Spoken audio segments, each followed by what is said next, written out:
Welcome back to Reading Bear. Today, we will take a look at some new revenge stories. And if you enjoyed my content, please don't forget to subscribe to my channel and post some bear emojis in the comments. Let's go! First one is titled, Appearances Can Be Deceiving Unless You Have a Sharp Eye and Good Memory. Living in Chicago, you come across quite a few homeless. In my younger years, I'd give them spare change. Now, I won't because I've realized that the vast majority are just scammers. About 20 years ago, I passed by a very dirty-looking homeless family. They had a big ratty cardboard sign explaining about him being laid off. The wife was ill, one kid had leukemia, and the other had something else going on. Their storyboard read like an encyclopedia of the damned. I gave them $20 and they acted like I just gave them a brick of gold. I felt pretty good about my generosity and went on my way feeling like I'd helped people in need. While they were thanking me for the money, I noticed that the guy had a large birthmark on his cheek. The leukemia son had the same birthmark. I thought nothing of it and that was that. I took my girlfriend to a fancy steakhouse for dinner hours later, or maybe the next day. This was nowhere near where the family was. Guess who I see having dinner with his sick wife and destitute children? Yep, birthmark face. There he sat, shoveling crab legs and filet mignon down his throat. He was all cleaned up and wearing a watch that probably cost more than my car. My revenge wheels began turning.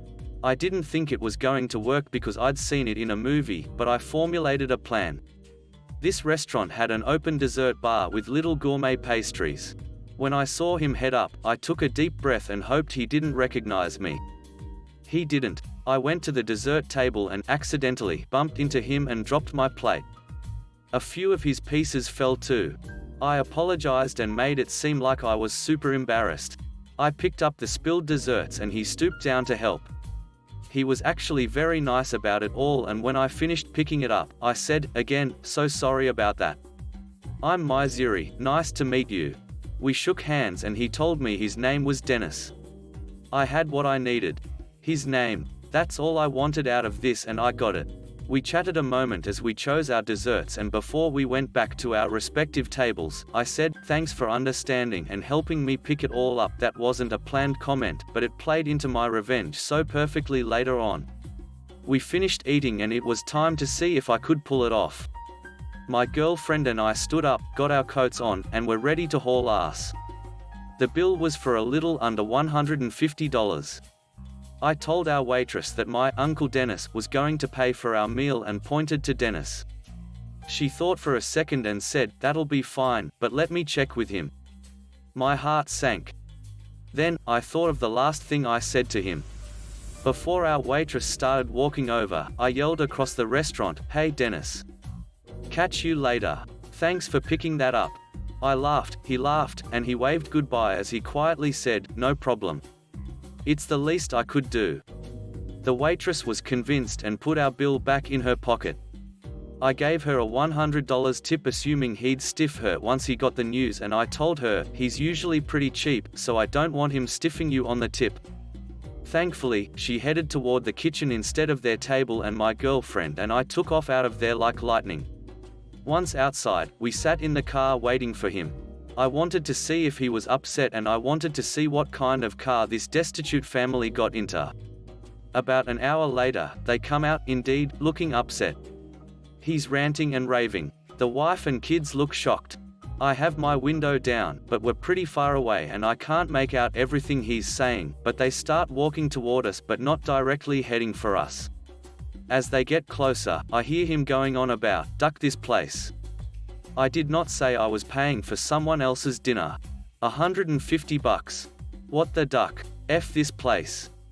I definitely feel bad for the waitress, but I gave her a good tip. So, I hope that compensated for his lunacy. Based on how he was reacting, I'm guessing they made him pay for it, and the waitress was probably like, dude, he said thanks for picking up the check and you said it was the least you could do. Hopefully, some other guests backed up the waitress and management, since I made sure the whole room heard it. And in the end, he and his destitute family climbed into their relatively new S-Class Mercedes and drove off. Destitute my butt.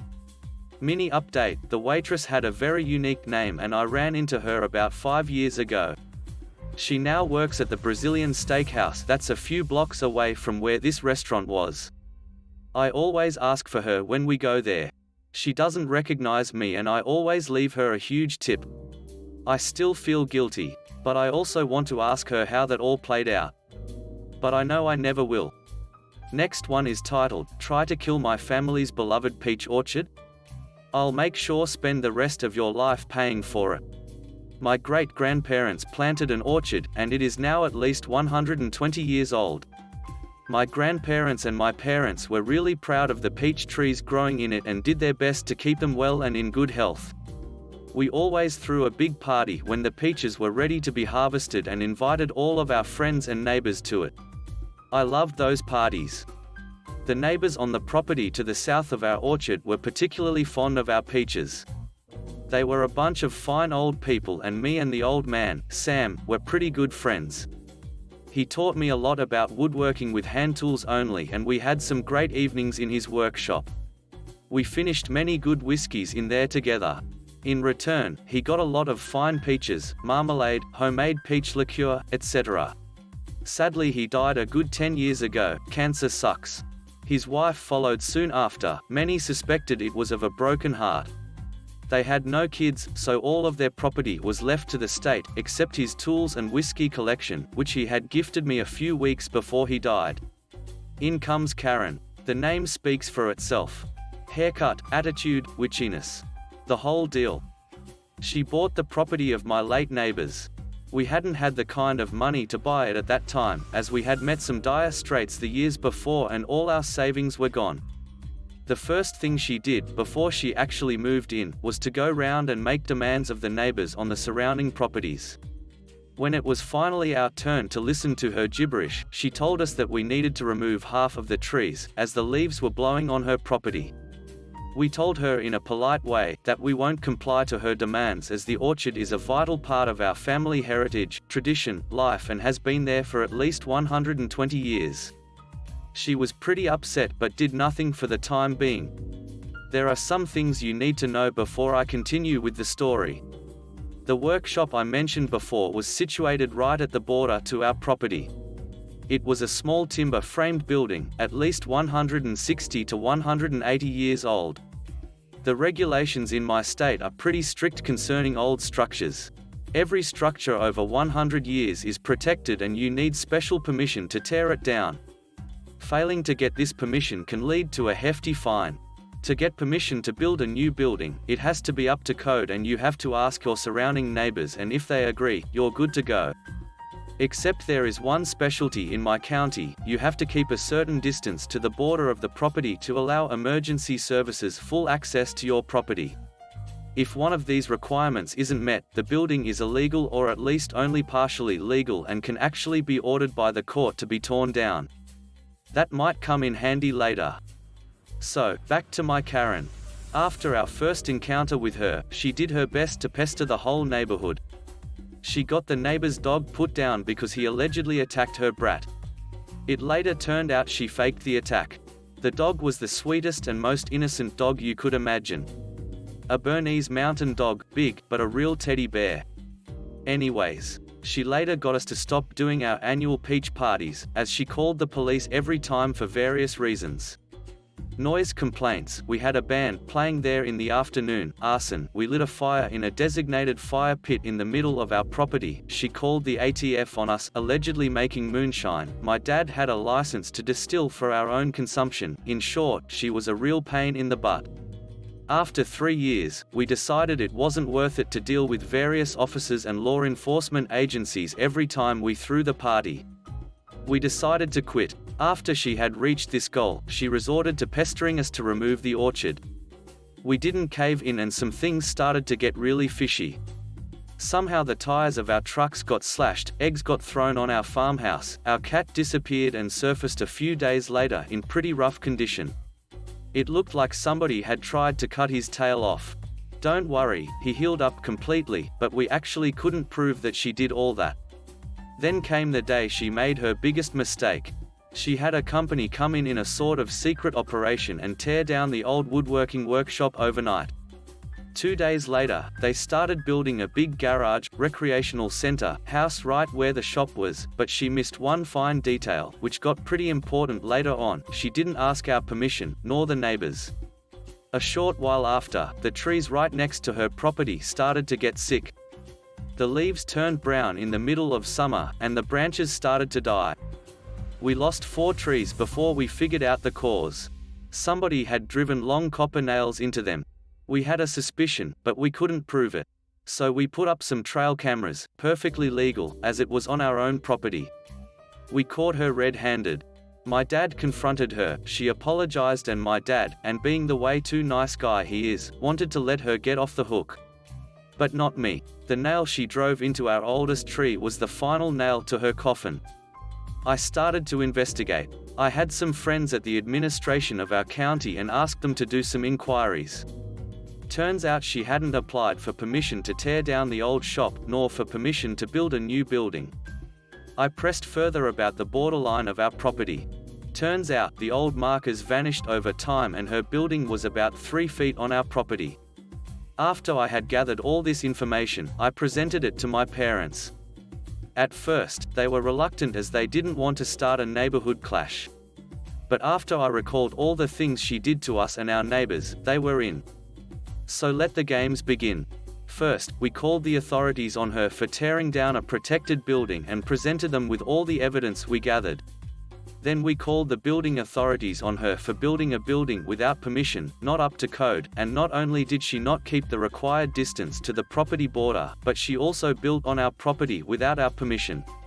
Long story short, turns out the workshop hasn't only been protected because of its age, but also because it was a historical landmark, which played a vital role in conflict back in the 1860s. She got sued for this and had to pay a fine of an equivalent of about $150,000. She further had to demolish her newly built building, costing an additional $50,000. She got fined for this too, about $83,000, and had to rebuild the workshop on her own expense, which was another whopping $154,000, as it had to be period correct up to the smallest detail. This means it had to be built with the correct materials with hand tools only and to the correct dimensions. As you can imagine, paying professionals to build quite a large timber-framed building only by hand gets pretty expensive pretty fast. So, all in all, it cost her an equivalent of $437,000 plus further expenses with lawyers, etc. This caused her to go bankrupt, so she had to sell the property at the end, which my parents bought, by the way. Last I heard of her was that she moved back to the big city. Yes, the peach parties are still on and even more lit than ever. Quote. Next one is titled, "The Thanks You Get for Poor Leadership." Until the completion of my project last year, I spent 18 months in a project team building the national HQ for a well-known international company.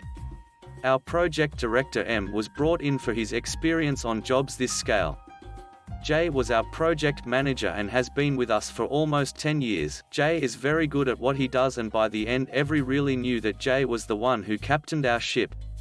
M is smart but also narcissistic and likes to abuse people and throw them under the bus. I was the only other person in the project team that, like Jay, had been at the company for enough years to have earned respect from senior management and have the confidence to bark back that M wouldn't ever verbally have a go at me in person.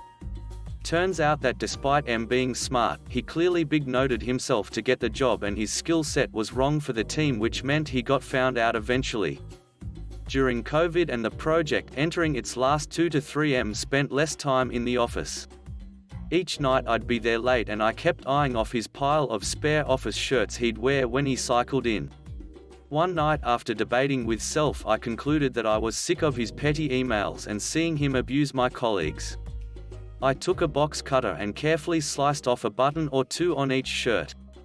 Once I had cut off these buttons, I proceeded to slice off all the spare buttons each shirt had, ensuring there was no convenient replacement.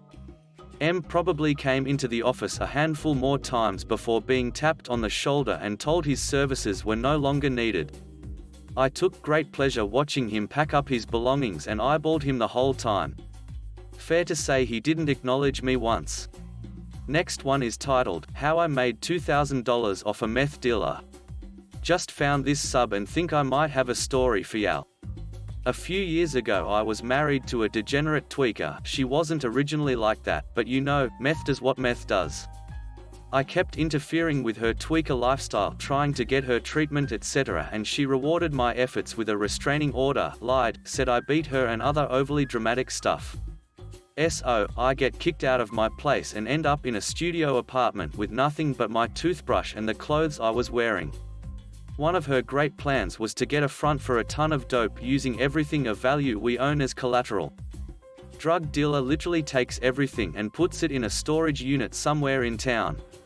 Wife plans to stomp on the dope, sell it and by the weekend be a millionaire, tweaker logic. Of course, she ducks off the plan and ends up just doing the dope, so now all our expensive stuff is in the wind.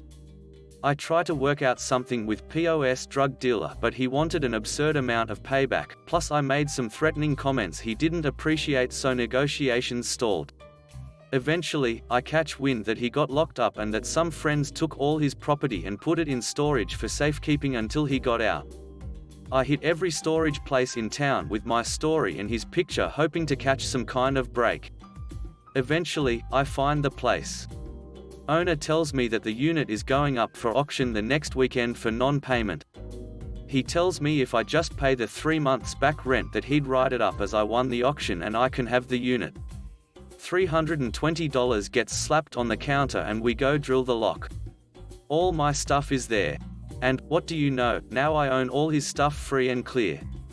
And, because I'm a nice guy, I dug out all the personal irreplaceable stuff, old photos, important documents, etc., boxed them up and gave them to his mum, found her on Facebook.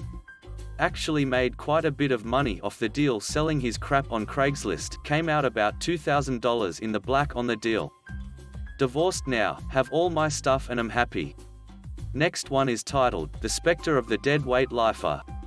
In a previous life, I worked overnight in a hospital pharmacy. We were a skeleton crew on the night shift, and our work was pretty demanding. It was always with deep and constant frustration that we suffered through an assortment of weak co-workers who would underperform, shifting the burdens of their job onto everyone who didn't suck. After many an egregious proof that it was virtually impossible to be fired, we had all come to understand that there was no hope if we ended up hiring a piece of crap. It was a dark and stormy night when Loser McDuckwit was introduced as our newly hired trainee. She'd not been there a day, and I found a stash of medications I had told her to put back, not 5 minutes after she'd put them back. They were very poorly hidden, in a single pile. At McDuckwit's arm-height shelf, in the closest aisle, barely out of eyeshot. I was honestly pretty amazed.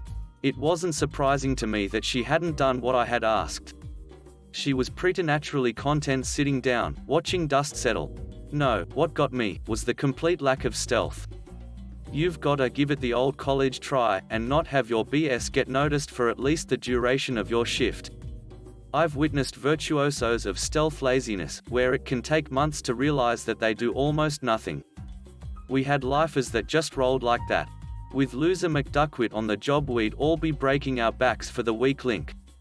Or hell nah. I mustered the troops, and laid out the battle plan. We'd never get Loser McDuckwit out if we didn't do something drastic, unprecedented even. In that meeting, we hatched the plan, to not train her. Here's how worthless she was, piece of crap, never even noticed. I didn't trust her to fill a single medication request. Anyone working the job fills tons of them, on a slow shift. That's a lot of room for error. Sometimes errors kill or maim sick people. Can't have that. We started just not telling her what to do. Damn, that was easy. At the start of her second shift on the job, she seemed a little confused, but took to it like a natural. Who knew that you could spend an entire 10-hour shift on Craigslist, and continue to do so, for a month? I had a sneaking suspicion that the cars she was eyeballing might be a little out of her price range. The weeks stretched on, and on. The manager would ask if Ms. McDuckwit was done training. Sorry, no, she still doesn't have it yet. Initially, not a problem. It was a ducking complicated job. So she stayed on the schedule, training. Well, when training, you were an extra hand. Instead of scheduling 3 per shift, they scheduled 4. Eventually, economy took its natural course. My manager let her go, after asking me what was going on. I told her that we'd all refused to train her because she was the goddess of laziness, and we'd never be rid of her, if we did. When I next saw my manager, she'd fired Loser, and was amazed that Loser was blindsided. Not a clue that never being asked to do anything was the slightest bit off. So without a word in her defense, she skulked off into the sunset to go browse Craigslist for used huffies. Last one is titled, "Won't apologize for your rude remarks. Guess you'll have to take your broomstick to the airport instead." Thanksgiving 2015. My family gets together in a rural-ish cabin. I had agreed to give my younger sister a ride to the airport on Sunday, since she was on a short break from college, and had important classes and tests to get back to after Thanksgiving. I'd also agreed to lock up the cabin for my parents since they had to leave on Saturday to get back to pressing work matters. During the post-dinner hanging around on Thanksgiving, my sister decided to give me crap about the bad couple months I'd had. A long-term girlfriend of mine and I had broken up and the company I worked for folded. This went beyond normal sibling crap flinging, including her saying something to the effect of, "Who'd date or hire a worthless failure loser like you anyway, which? Your girlfriend was probably sleeping with your boss and dumped you both when she learned you were both failures." She was called out on her crude remarks by several family members but refused to apologize. I seemingly let it slide. I had plenty of emergency funds, had a few job prospects lined up, was hired shortly after and got a nice salary bump, actually, and was okay with being single. Her vehemence was out of left field though, and uncalled for. Sunday morning, I waited for her in the kitchen with a bottle of Jack Daniels. "Hey, Heather," I said when she entered the kitchen. "Wanna apologize for your awful crappy comments the other night?" She laughed. "About your being a complete failure? Nope. Now let's get going, I have a flight to catch." "Fair enough," I responded, and poured myself a double Jack Daniels, then knocked it back. "What the F are you doing?" she screamed. "I have a plane to catch." "You sure do," I responded, cheerfully. I paused and repeated the pour and slam. "Well, it looks like I've had too much to drink to drive. I guess we'll have to wait until you're ducking civil, won't we?" She pulled out her phone and messed with it for a few seconds before I said, "There aren't any cab companies or Ubers around here. I'm your only ride, so you can apologize for being a witch, or you can miss your flight. F you." Grinned and took another shot. In short, I got absolutely hammered drunk, she missed her flight, missed some tests, and her GPA plummeted. It was hilarious. Someone asked why she didn't drive herself to the airport or why someone else didn't give her a ride. For one, the car was registered and insured in my name only. I'd locked the keys in the little keypad safe in our parents' room and changed the combination. As for other ride options, it was established early on that I would be giving her a ride, so we were the last two there. I was her only option. Thanks for listening.